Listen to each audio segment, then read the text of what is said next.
उपस्थित है। ये थोड़ा सा देश में नरेंद्र मोदी जी के नेतृत्व में चल रही देश की सरकार के 11 साल की उपलब्धियों की चर्चा के लिए। साथियों, ये 11 साल की उपलब्धियां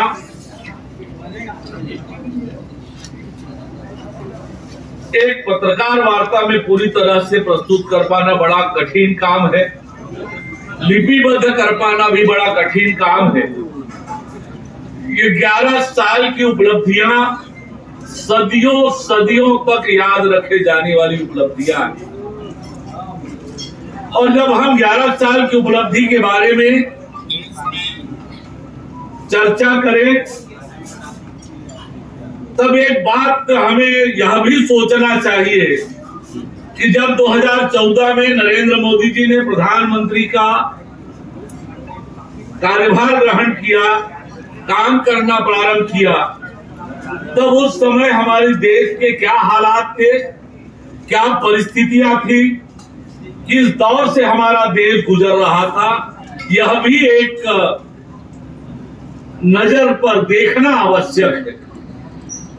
याद करिए वो 2014 का दौर, नरेंद्र मोदी जी के प्रधानमंत्री बनने से पहले देश के क्या हालात थे, किस तरह से आए दिन घोटाले और भ्रष्टाचार की चर्चा होती थी, कैसे देश में पॉलिसी पैरालिसिस की स्थिति थी,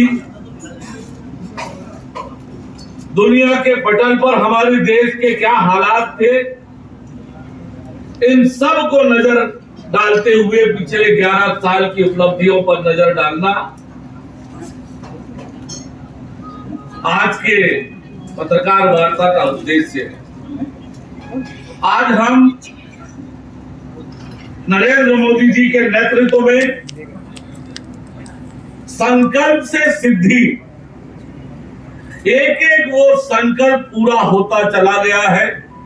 चाहे वो सबका साथ सबका विकास का नारा हो, चाहे विरासत भी विकास भी का नारा हो, एक एक नारे अक्षरशः, और ये नारे नहीं थे, ये नरेंद्र मोदी जी के संकल्प थे जो 11 सालों में पूरा हुआ है।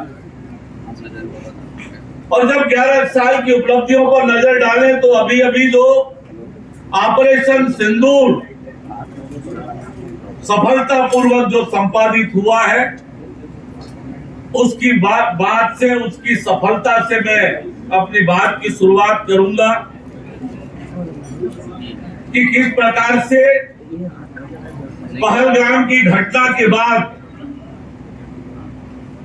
देश की सरकार ने सेना को पूर्ण अधिकार दिया, स्वतंत्रता दिया, और किस तरह से पाकिस्तान के अंदर 100 किलोमीटर अंदर भी घुसकर आतंकी ठिकानों को नेस्तनाबूद करने का काम किया, आतंकियों को नेस्तनाबूद करने का काम किया।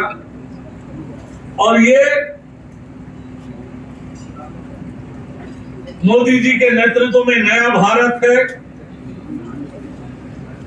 जो शांति की बातें नहीं, घर में घुसकर आतंक का सफाया करने का काम करती है। ये पाकिस्तान को स्पष्ट और सख्त संदेश भी दिया कि आतंक, पानी और व्यापार एक साथ नहीं चल सकते, खून और पानी एक साथ नहीं बह सकते। और पूरे विश्व को प्रधानमंत्री माननीय नरेंद्र मोदी जी ने स्पष्ट कर दिया कि भारतीय धरती पर किसी भी हमले को युद्ध की कार्यवाही माना जाएगा, ये स्पष्ट कर दिया है।